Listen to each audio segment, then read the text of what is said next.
यह कहानी शुरू होती है सन 2016 से। सौरभ एक जवान और महत्वाकांक्षी लड़का जो मर्चेंट नेवी में काम करता था, मेरठ का रहने वाला था। उसी साल एक शाम जब वो अपने कुछ दोस्तों के साथ बाहर था, उसकी मुलाकात मुस्कान नाम की एक लड़की से हुई। पहली ही नजर में सौरभ को कुछ खास महसूस हुआ। मुस्कान की मासूमियत और मुस्कान की हंसी उसके दिल में बस गई। धीरे धीरे दोनों की बातचीत बढ़ी और दोस्ती प्यार में बदल गई। मुस्कान ने जब सौरभ का प्रोफाइल देखा और उसकी जिंदगी के बारे में जाना, तो वो भी उसकी तरफ खींचती चली गई। दोनों का प्यार गहरा होने लगा और उन्होंने शादी करने का फैसला कर लिया। लेकिन जब सौरभ ने अपने घर वालों से इस बारे में बात की, तो उन्होंने साफ मना कर दिया। ये शादी नहीं हो सकती, यही शब्द थे उसके माता पिता के। मगर प्यार किसी की इजाजत का मोहताज नहीं होता। सौरभ और मुस्कान ने घर वालों की मर्जी के खिलाफ जाकर शादी कर ली। 2016 में बिना किसी शान और शौकत के, बस कुछ खास दोस्तों की मौजूदगी में उन्होंने अपने रिश्ते को नाम दे दिया। शादी के कुछ ही दिनों बाद सौरभ लंदन चला गया, क्योंकि उसकी पोस्टिंग वहीं थी। मुस्कान मेरठ में अकेली रह गई। वक्त बीतता गया। सौरभ कभी कभी छुट्टी में वापस आता और फिर चला जाता। लेकिन कुछ वक्त बाद मुस्कान को एहसास हुआ कि सौरभ नेवी में नहीं है, बल्कि लंदन में किसी और काम से जुड़ा हुआ है। हालांकि ये बातें उनके प्यार के बीच नहीं आई। देखते ही देखते 3 साल गुजर गए। 2019 आ गया। इन 3 सालों में उनके प्यार की निशानी के रूप में उनकी एक बेटी हुई। जब बेटी आई तो सौरभ के घर वालों का दिल थोड़ा पिघलने लगा। उन्होंने बेटी से मिलने की कोशिश की, मगर अब तक बहुत देर हो चुकी थी। सौरभ ने घर वालों से लगभग सारे रिश्ते तोड़ दिए थे। वह अपनी पत्नी और बेटी के साथ एक किराए के मकान में रहने लगा। लेकिन उसकी नौकरी ऐसी थी कि साल के 9-10 महीने वो विदेश में रहता और महज 2-3 महीने ही मेरठ में बिताता। मुस्कान अकेली रह गई थी। वो अपनी बेटी के साथ किराए के घर में रहती, उसका ख्याल रखती और प्ले स्कूल तक छोड़ने और लाने का काम खुद ही करती। फिर आया 2021। इस दौरान दुनिया में कोरोना फैल चुका था। लॉकडाउन के चलते सौरभ कुछ समय के लिए वापस आ गया, लेकिन हालात सामान्य होते ही फिर से विदेश चला गया। इधर मुस्कान की जिंदगी में एक नया मोड़ आया। हर दिन की तरह एक रोज जब वह अपनी बेटी को प्ले स्कूल छोड़ने जा रही थी, तब उसकी मुलाकात एक अजनबी साहिल शुक्ला से हुई। वो भी उसी इलाके में रहता था, कहीं आसपास ही। पहली बार बस हल्की फुल्की बातचीत हुई, लेकिन धीरे धीरे ये बातचीत लंबी होने लगी। अकेलेपन में मुस्कान को एक हमदर्द मिल गया था। धीरे धीरे साहिल से उसकी दोस्ती गहरी होती गई और दोस्ती कब प्यार में बदल गई, दोनों को पता ही नहीं चला। अब साहिल का मुस्कान के घर आना जाना आम हो गया था। जब बेटी स्कूल में होती तब दोनों साथ वक्त बिताते। मकान मालिक को यह सब अजीब लगने लगा। 1-2 बार उसने देखा कि साहिल देर तक घर में बैठा रहता। यहां तक कि एक बार उसने दोनों को शराब पीते हुए भी देख लिया। वो सोचने लगा, यह लड़का कौन है जो हर रोज आता है और इतनी देर तक रुकता है। फिर आया सन 2021। सौरभ अचानक लंदन से वापस आ गया। उसने आते ही मकान मालिक से मुलाकात की तो उसने धीरे से कह दिया, भाई साहब, आप जब बाहर रहते हैं तो आपकी गैर मौजूदगी में कोई और यहां आकर वक्त बिताता है। मैंने तो खुद देखा है। सौरभ के पैरों तले जमीन खिसक गई। उसने घर आकर सीधा मुस्कान का फोन उठाया, चैट पढ़ी। हर शब्द उसके दिल में किसी खंजर की तरह चुभ रहा था। उसे साफ समझ आ गया कि मुस्कान और साहिल के बीच सिर्फ दोस्ती नहीं थी, बात उससे कहीं आगे बढ़ चुकी थी। सौरभ ने मुस्कान को सामने बिठाया और कड़े शब्दों में पूछा, ये सब क्या है? मुस्कान ने पहले झूठ बोलने की कोशिश की, मगर जब सौरभ ने सबूत सामने रख दिए तो वो चुप हो गई। फिर बहस होने लगी। बात इतनी बढ़ी कि झगड़ा तू मैं से मारपीट तक पहुंच गया। गुस्से में आकर सौरभ ने कहा, अगर तुम्हें साहिल चाहिए तो ठीक है, मैं तुम्हें आजाद करता हूं। मुस्कान चुप रही। अब तक उसके मन में भी सौरभ के लिए कोई भावनाएं नहीं बची थी। उसने इस रिश्ते को बचाने की कोई कोशिश नहीं की। हालात ऐसे हो गए कि तलाक की नौबत आ गई। देखते ही देखते 2023 आ गया। सौरभ ने आखिरकार मुस्कान से तलाक लेने का फैसला कर लिया। और वापस लंदन चला गया। इस बार वो सिर्फ कुछ महीनों के लिए नहीं बल्कि पूरे 2 साल के लिए गया। इधर मुस्कान और साहिल का रिश्ता और गहरा होता चला गया। साहिल की जिंदगी में कई अजीबोगरीब चीजें थी। उसकी मां अब इस दुनिया में नहीं थी, लेकिन वो उससे बात करने का एक अजीब तरीका निकाल चुका था। उसके फोन में एक नंबर सेव था और उसी नंबर से उसने एक अकाउंट बनाया था अपनी मां के नाम पर। स्नैपचैट पर वो खुद को यकीन दिला चुका था कि उसकी मां अब भी उससे जुड़ी हुई है। वो रोज उस अकाउंट से बातें करता, सवाल पूछता और जवाब भी उसी से आता। उसे लगता था कि उसकी मां अब भी उसकी जिंदगी का हिस्सा है, उसे राह दिखा रही है। धीरे धीरे मुस्कान और साहिल की नजदीकियां इतनी बढ़ गईं कि मुस्कान को भी इस राज का पता चल गया। पहले तो उसे हैरानी हुई, लेकिन फिर उसके दिमाग में एक खतरनाक खेल सूझा।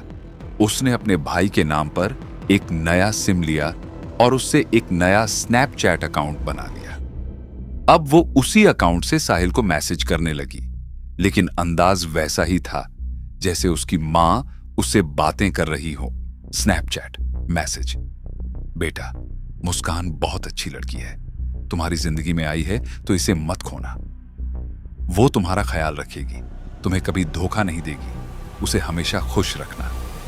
साहिल स्नैपचैट के सामने बड़बड़ाते हुए: मां, आप भी यही कह रही हो? तो फिर ये लड़की सच में मेरी किस्मत में है। साहिल को यकीन होने लगा कि उसकी मां खुद उसे मुस्कान की तारीफ कर रही है।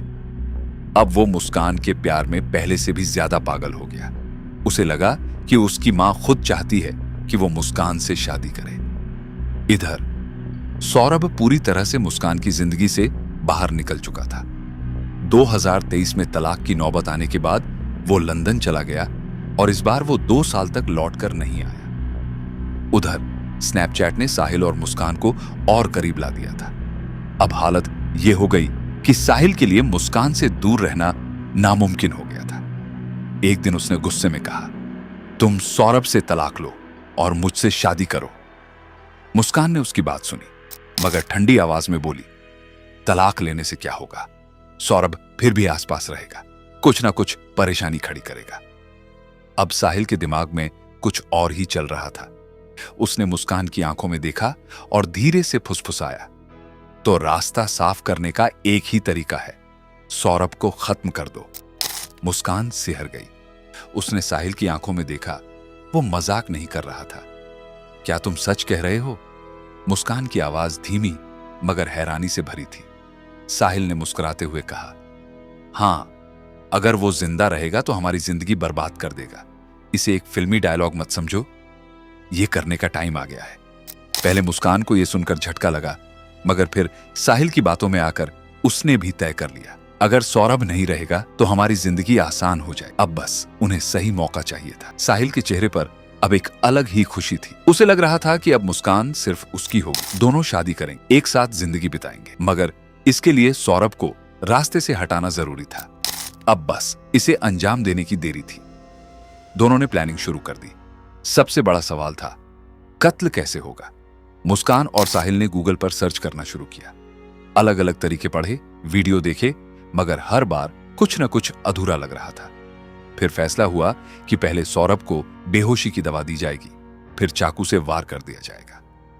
साहिल मुस्कान से फोन पर, बेहोशी की दवा कौन सी होगी? पहले यह देखना पड़ेगा। गूगल सर्च, सबसे तेज असर करने वाली बेहोशी की दवा, ऐसी दवा जिससे मौत जल्दी हो जाए। मगर सिर्फ दवा ही काफी नहीं थी, कत्ल के लिए चाकू भी चाहिए था, और वो कोई छोटा मोटा चाकू नहीं होना चाहिए। साहिल ने मुस्कान को भेजा, जाओ अच्छे वाले 2 बड़े चाकू खरीद कर लाओ। मुस्कान एक दुकान पर पहुंची। दुकानदार ने जब इतने बड़े चाकू खरीदते देखा तो हैरानी से पूछा, इतने बड़े चाकू का क्या करोगी? मुस्कान ने बिना झिझक कहा, मुर्गा काटने के लिए चाहिए। दुकानदार ने उसे 800 रुपए में 2 बड़े चाकू दे दिए। अब चाकू भी आ गए, दवा का इंतजाम भी हो रहा था। मगर कत्ल के बाद लाश का क्या किया जाए? पहले प्लान बना कि किसी सुनसान जगह पर दफना देंगे। सौरभ के घर वाले वैसे भी उससे ज्यादा लगाव नहीं रखते थे। शादी के बाद वे पहले ही नाराज थे। अगर सौरभ गायब हो जाता तो कोई खास पूछताछ भी नहीं करता। मगर सवाल था, लाश को दफनाएं कैसे? साहिल और मुस्कान को इसके बारे में ज्यादा जानकारी नहीं थी। अब दोस्तों से डायरेक्ट पूछते तो शक हो सकता था, इसलिए उन्होंने चालाकी से सवाल पूछना शुरू किया। साहिल दोस्त से कैजुअली, अरे यार, पूजा सामग्री को अगर जमीन में गाड़ना हो तो कितना गहरा गड्ढा खोदना चाहिए? दोस्त ने जवाब दिया, बस हल्का सा खोदकर डाल दो, ज्यादा गहराई की जरूरत नहीं होती। साहिल ने झिझकते हुए पूछा, और अगर कुछ बड़ा गाड़ना हो तो? अब दोस्त चौकन्ना हो गया। उसने सीधे सवाल दाग दिया, तू ये सब क्यों पूछ रहा है? कहीं कुछ गलत करने का प्लान तो नहीं बना रहा? साहिल घबरा गया। अगर दोस्त ने पुलिस को कुछ बता दिया तो सारा प्लान खत्म हो सकता था। उसने झटपट बात पलट दी, मगर अब उसे समझ आ गया कि लाश को दफनाने का आइडिया रिस्की हो सकता है। अब नया प्लान तैयार हुआ। साहिल ने मुस्कान से कहा, एक ड्रम खरीदते हैं, उसमें लाश के टुकड़े डालेंगे और ऊपर से सीमेंट डालकर पैक कर देंगे, किसी को शक भी नहीं होगा। मुस्कान ने उसकी आंखों में देखा। साहिल एकदम ठंडे दिमाग से सोच रहा था, उसे किसी चीज का डर नहीं था। मुस्कान ने गहरी सांस ली और बोली, ठीक है, अब गलती की कोई गुंजाइश नहीं होनी चाहिए। कत्ल का तरीका तय हो चुका था, चाकू भी आ चुके थे। अब बस सौरभ का हिंदुस्तान लौटना बाकी था। सौरभ और मुस्कान के बीच भले ही दूरियां आ चुकी थीं, लेकिन सौरभ अब भी मुस्कान से बेइंतहा प्यार करता था। 25 फरवरी को मुस्कान का जन्मदिन था और उसने तय किया कि वो इस खास दिन पर अपनी बीवी और बेटी के साथ रहेगा। तमाम लड़ाइयों और गलतफहमियों के बावजूद उसने लंदन से मेरठ आने का फैसला किया। उसने मुस्कान को पहले ही बता दिया था, मैं 24 फरवरी को पहुंच रहा हूं, जन्मदिन तुम्हारे साथ मनाएंगे, हम दोनों और हमारी बेटी। मुस्कान ने यह बात साहिल को बताई। दोनों ने फौरन फैसला किया, कत्ल 25 फरवरी को ही होगा।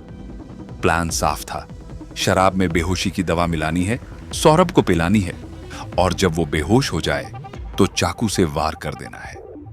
25 फरवरी की रात आई। घर में जन्मदिन का जश्न मनाया गया। मुस्कान ने सौरभ के लिए मुस्कुराते हुए केक काटा, लेकिन उसके दिल में पहले से तय खौफनाक प्लान चल रहा था।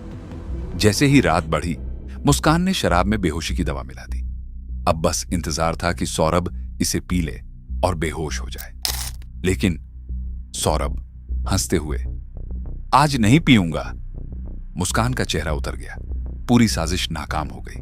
वो जबरदस्ती पिला भी नहीं सकती थी, क्योंकि शक हो सकता था। अब क्या किया जाए?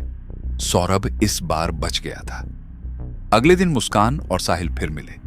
दोनों के चेहरे पर झुंझलाहट थी।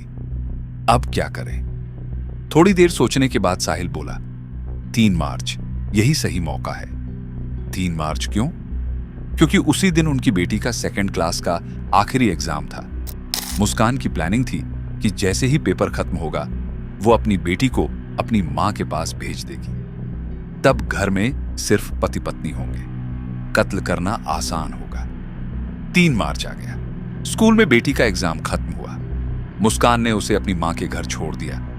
अब घर में सिर्फ सौरभ और मुस्कान थे। साहिल ने प्लान समझाया और मुस्कान ने उसे अंजाम देने की तैयारी शुरू कर दी। रात ढलने लगी। पिछली बार शराब का प्लान फेल हो चुका था, इसलिए इस बार मुस्कान ने एक नई चाल चली। सौरभ को कोफ्ता बेहद पसंद था, तो उसने वही बनाया, लेकिन इस बार कोफ्ते में बेहोशी की दवा मिला दी। रात के 9:30 बजे सौरभ खुश होकर, वाह, आज कोफ्ता बनाया, तुम अब भी जानती हो कि मुझे क्या पसंद है। मुस्कान ने झूठी मुस्कान के साथ खाना परोसा। सौरभ ने बिना कुछ सोचे समझे खाना खाया। कुछ ही देर में उसकी आंखें भारी होने लगी। रात 12 बजे मुस्कान साहिल को फोन पर, वो बेहोश हो गया है, अब आ जाओ। साहिल ने बिना देर किए बाइक स्टार्ट की और मुस्कान के घर पहुंच गया। दोनों ने चाकू निकाले। अब इस खेल का आखिरी और सबसे डरावना कदम उठाने का वक्त आ गया था। मुस्कान के हाथ कांप रहे थे, दिल जोर जोर से धड़क रहा था। हाथ में खंजर था, लेकिन हिम्मत जवाब दे रही थी। वो घबराई नजरों से साहिल को देख रही थी। मैं नहीं कर सकती, उसकी आवाज कांप गई। साहिल ने उसकी ठंडी हथेली पर अपनी गर्म उंगलियां रखी। तुम्हें ही करना होगा, पत्नी हो उसकी, पहला वार तुम्हारा होगा। उसकी आवाज सख्त थी। मुस्कान ने सर हिलाया, मगर हाथ आगे नहीं बढ़ा। साहिल झुंझला गया। उसने उसका हाथ पकड़ा, खंजर को धीरे धीरे सौरभ के सीने तक ले गया। मुस्कान का पूरा शरीर कांपने लगा। बस एक हल्की सी चोट, बाकी मैं देख लूंगा, साहिल फुसफुसाया। मुस्कान के हाथ अब भी रुके हुए थे। तभी अचानक साहिल ने उसके हाथ पर जोर से वार किया। खंजर तेजी से सीने में उतर गया। एक हल्की कराह, फिर खामोशी। सौरभ की सांसें कुछ देर तक लड़खड़ाईं, फिर सब कुछ शांत हो गया। कमरे में सिर्फ खौफनाक सन्नाटा था। मुस्कान सुन्न खड़ी थी। उसके हाथ अब भी खंजर थामे हुए थे, मगर दिमाग ने काम करना बंद कर दिया था। साहिल ने झटके से खंजर खींचा। अब इसे खत्म करते हैं। साहिल ने जेब से एक तेज धार वाला चाकू निकाला और बिना रुके सौरभ की दोनों हथेलियां काट दी।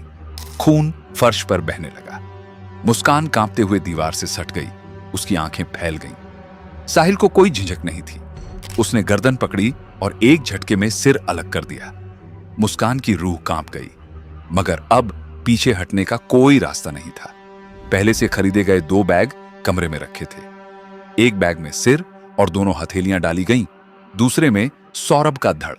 साहिल ने धड़ वाला बैग घसीटकर बेड के नीचे रख दिया। बाकी काम मैं निपटा दूंगा, कहकर साहिल सिर और हथेलियों वाला बैग उठाकर घर से निकल गया। रात के 3 बजे वो अपने घर की ओर बढ़ रहा था, जो मुस्कान के घर के पड़ोस में ही था। कमरे में अब बस मुस्कान थी। जिस बेड पर वो रोज सोती थी, उसी के नीचे आज उसका पति पड़ा था, बिना सिर, बिना हथेलियों के।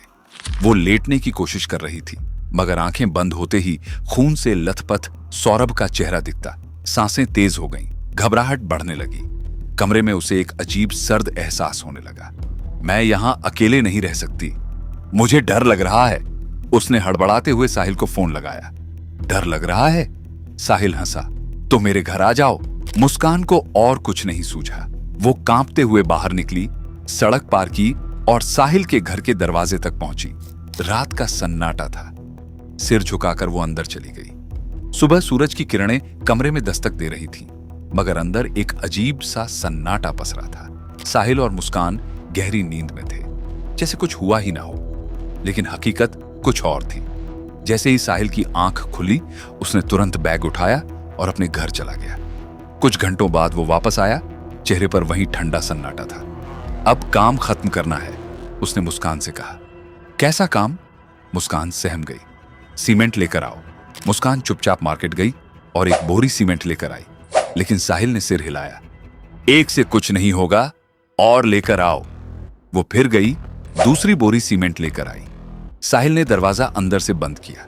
कमरे के एक कोने में एक बड़ा ड्रम पहले से रखा था। साहिल ने उसे लिटाया और बैग से सौरभ के शरीर के 3 टुकड़े निकाले, सिर, धड़ और दोनों हथेलियां। मुस्कान की सांसें तेज हो गईं। साहिल ने बिना रुके लाश को ड्रम में डाल दिया, फिर सीमेंट की बोरी पलट दी, उसमें पानी मिलाया और देखते ही देखते ड्रम भर गया। अब कोई इसे ढूंढ नहीं सकता, साहिल मुस्कुराया। ढक्कन बंद कर दिया गया। ड्रम को कमरे में एक कोने में छोड़ दिया गया, जैसे कोई मामूली सामान हो। इसके बाद सफाई का काम शुरू हुआ। साहिल ने ऑनलाइन 10 किलो ब्लीच मंगवाई। पूरा घर चुपचाप साफ किया जाने लगा, हर सबूत मिटाया जाने लगा। यह खेल का पहला भाग था, खत्म हो चुका था। अब दूसरी चाल चली जानी थी। शाम हो चुकी थी। तारीख थी 4 मार्च। मुस्कान और साहिल ने एक कैब बुक की और सीधे शिमला के लिए निकल पड़े। मुस्कान जानती थी कि सौरभ के घर वालों को पता था कि वो लंदन से आया हुआ है। ऐसे में अचानक गायब होना शक पैदा कर सकता था। इसलिए सफर के दौरान ही उसने सौरभ के मोबाइल से उसके भाई और बहन को मैसेज किया, मैं और मुस्कान शिमला घूमने जा रहे हैं, फिर मनाली और फिर कसौली। कुछ देर बाद जवाब आया, अच्छा, लेकिन इतने दिनों बाद आए हो, घर कब आओगे? मुस्कान ने झट से मैसेज टाइप किया, अभी घूम रहे हैं, बाद में मिलेंगे। इस बीच वे शिमला से मनाली और फिर कसौल घूमते रहे। होली आ गई। घर वालों ने फिर मैसेज किया, होली पर घर तो आओगे ना? अब मुस्कान के पास कोई जवाब नहीं था। फोन उठाना खतरे से खाली नहीं था, क्योंकि आवाज से राज खुल सकता था। नहीं, इस बार यही मना रहे हैं, उसने झूठा जवाब भेजा। घर वालों को यह अजीब लगा। आखिर 2 साल बाद आया था और अब होली पर भी नहीं आ रहा। लेकिन कोई शक न करे, इसलिए मुस्कान लगातार अपडेट भेजती रही। यहां बहुत मजा आ रहा है, अभी यहां हैं, अब वहां जा रहे हैं। इस तरह 14 दिन बीत गए। तारीख थी 18 मार्च। अब तक जो पैसे साथ लाए थे वो खत्म हो चुके थे। मुस्कान के पास कुल 84,000 थे। साहिल के पास भी थोड़े पैसे थे, मगर अब सब खत्म हो गया था। लेकिन उसे पता था सौरभ के अकाउंट में 6 लाख रुपए थे, मगर दिक्कत यह थी कि उसे अकाउंट से पैसे निकालने का तरीका नहीं पता था। वो सोच में पड़ गई। आखिरकार उसने अपनी मां को फोन किया। मां, ये बताओ, बैंक से सौरभ के पैसे कैसे निकाल सकते हैं? मां चौंक गई। सौरभ तो तुम्हारे साथ है ना? तुम दोनों शिमला मनाली घूम रहे हो, फिर मुझसे क्यों पूछ रही हो? और पैसे निकालने की जरूरत ही क्या है? सौरभ से मांग लो। मुस्कान से जवाब देते नहीं बना। अचानक उसके मुंह से वो बात निकल गई जो कभी बाहर नहीं आनी चाहिए थी। सौरभ तो है ही नहीं, वो मर चुका है। मां घबरा गई। उनकी बेटी ने जो बताया था वो चाहती तो छुपा सकती थी, लेकिन कुछ अजीब लग रहा था। होली पर भी बेटी नहीं आई और अब अचानक पैसे निकालने की बात। पहले से ही उन्हें मुस्कान के पिछले रिश्ते और तलाक के बारे में सब पता था। उन्हें समझ आ गया कि कुछ तो गड़बड़ है। बिना देर किए वे पुलिस स्टेशन पहुंची। साहब, मेरी बेटी ने कुछ गलत किया है। वो कह रही थी कि सौरभ अब इस दुनिया में नहीं है। पुलिस तुरंत हरकत में आई। मुस्कान 14 दिनों से गायब थी। मामला संगीन था। उधर इत्तेफाक से 18 मार्च को ही मुस्कान और साहिल घर लौट आए। जैसे ही वे घर पहुंचे, कुछ ही देर में पुलिस भी वहां धमक गई। घर में घुसते ही पुलिस की नजर कोने में रखे एक बड़े ड्रम पर पड़ी। ड्रम इतना भारी था कि शक होना लाजमी था। तभी सौरभ का भाई भी वहां आ चुका था। मुस्कान, सौरभ कहां है? मुस्कान का चेहरा सफेद पड़ गया। पुलिस ने दोनों से पूछताछ शुरू कर दी। घर की तलाशी ली जाने लगी। ड्रम को खोलने की कोशिश की गई, मगर वो इतना ठोस हो चुका था कि किसी भी औजार से नहीं खुल रहा था। अब कोई शक की गुंजाइश नहीं थी। पुलिस ने तुरंत एक टेम्पो बुलवाया और ड्रम को उठाकर मुर्दा घर भेज दिया। अब सबसे जरूरी काम था ड्रम को खोलना। एक मैकेनिक बुलाया गया। उसने गैस कट्टर से ड्रम को काटना शुरू किया। लोहे की परत हटी तो अंदर ठोस सीमेंट का एक भारी भरकम टुकड़ा निकला। अब उसे तोड़ना जरूरी था। कई हथौड़े पड़े, मशीनें चलाई गईं। धीरे धीरे सीमेंट चटकने लगा। कुछ ही देर में अंदर से जो निकला उसने सबको सन्न कर दिया। एक कटा हुआ सिर, एक धड़, 2 अलग अलग हथेलियां, लेकिन दोनों पैर गायब थे। पुलिस को अब किसी कबूलनामे की जरूरत नहीं थी। अब भी झूठ बोलोगी मुस्कान? मुस्कान और साहिल की हालत खराब हो चुकी थी। कुछ ही देर बाद दबाव में आकर उन्होंने जुर्म कबूल लिया। साहिल ने सिर झुकाकर कहा, मैंने ये सब इसलिए किया क्योंकि मैं मुस्कान को पसंद करता था। पुलिस अधिकारी ने उसकी तरफ देखा। और वो तेरा साथ दे रही थी? हां, क्योंकि मेरी मां भी उसे पसंद करती थी। तेरी मां? पुलिस अधिकारी ने हैरानी से पूछा। लेकिन तेरी मां तो बरसों पहले मर चुकी है। साहिल के चेहरे पर एक अजीब सा भाव था। हां, लेकिन वो मुझसे अब भी बात करती है। कमरे में एक अजीब सन्नाटा पसर गया। साहिल की मानसिक स्थिति डांवाडोल थी। मुस्कान ने धीरे धीरे सिर झुका लिया। अब सच खुल चुका था। साहिल ने बताया कि उसकी मां उसे सपनों में नजर आती थी और उससे बातें करती थी। उन्होंने मुझसे कहा कि मुस्कान मेरे लिए सही लड़की है। मैंने जो किया उसी के कहने पर किया। पुलिस अधिकारी ने गहरी सांस ली। तो सौरभ को मारने का प्लान भी तेरी मां ने दिया? हां, उन्होंने कहा कि अगर मैं मुस्कान से शादी करना चाहता हूं तो रास्ते का कांटा हटाना होगा। सभी हैरान थे, पर बात यहीं खत्म नहीं हुई। साहिल ने सौरभ की दोनों हथेलियां भी इसलिए काटी थीं क्योंकि उसके दिमाग में एक अजीब धारणा थी। अगर किसी की हथेलियां काट दी जाएं तो उसकी किस्मत की लकीरें भी खत्म हो जाती हैं। उसे लगा था कि ऐसा करने से सौरभ की आत्मा कभी उसे बद्दुआ नहीं दे पाएगी। पुलिस अधिकारी ने ठंडी नजरों से उसे देखा। तूने किस्मत की लकीरों की बात की थी ना? हां, साहिल फुसफुसाया। अब तेरी किस्मत की लकीरें भी खत्म हो चुकी हैं साहिल। अब फैसला कानून को करना था।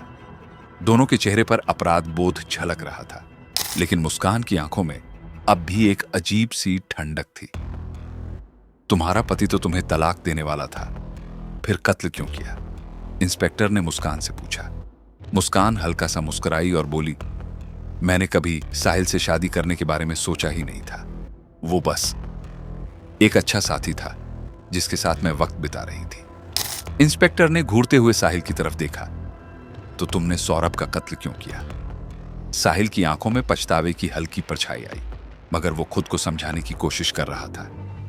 अगर सौरभ जिंदा रहता तो मुस्कान की जिंदगी नर्क बन जाती। वो उसे तंग करता, इसलिए मैंने उसे खत्म कर दिया कि जिस मुस्कान के लिए तुमने ये सब किया वो तुमसे शादी करने के बारे में सोच भी नहीं रही थी। साहिल का चेहरा सफेद पड़ गया। उसने कांपते होंठों से मुस्कान की तरफ देखा, मानो कोई उम्मीद हो कि वो इस बात को झुठलाएगी, लेकिन मुस्कान ने एक शब्द भी नहीं कहा।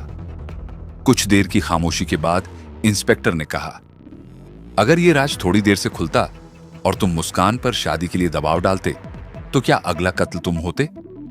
साहिल की आंखों में डर तैरने लगा। कहानी वहीं खत्म नहीं हुई थी। यह सब शुरू हुआ था एक लव मैरिज से, सौरभ और मुस्कान की। दोनों ने घर वालों के खिलाफ जाकर शादी की थी। फिर मुस्कान को साहिल से प्यार हो गया, लेकिन शादी करने का इरादा कभी नहीं था। अब जब साहिल को इस सच्चाई का एहसास हुआ तो उसे समझ में आया कि उसने जिस औरत के लिए कत्ल किया वही उसके साथ कभी शादी नहीं करना चाहती थी।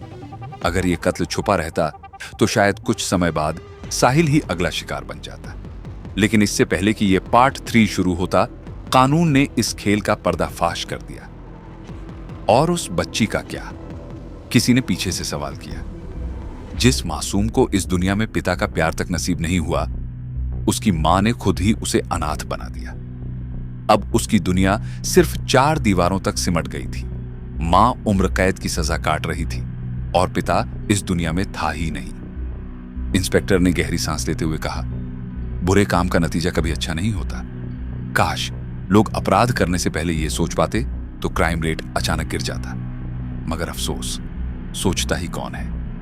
और दोस्तों, यही थी आज की कहानी। एक ऐसी सच्चाई जो बताती है कि लालच, धोखा और जुर्म का अंजाम हमेशा बुरा ही होता है।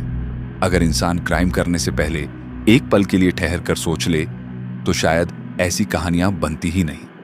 अगर आपको यह कहानी पसंद आई तो लाइक, शेयर और कमेंट जरूर करें। और अगर आप चाहते हैं कि मैं और ऐसी कहानियां आपके लिए लाता रहूं तो चैनल को सब्सक्राइब करना मत भूलिए।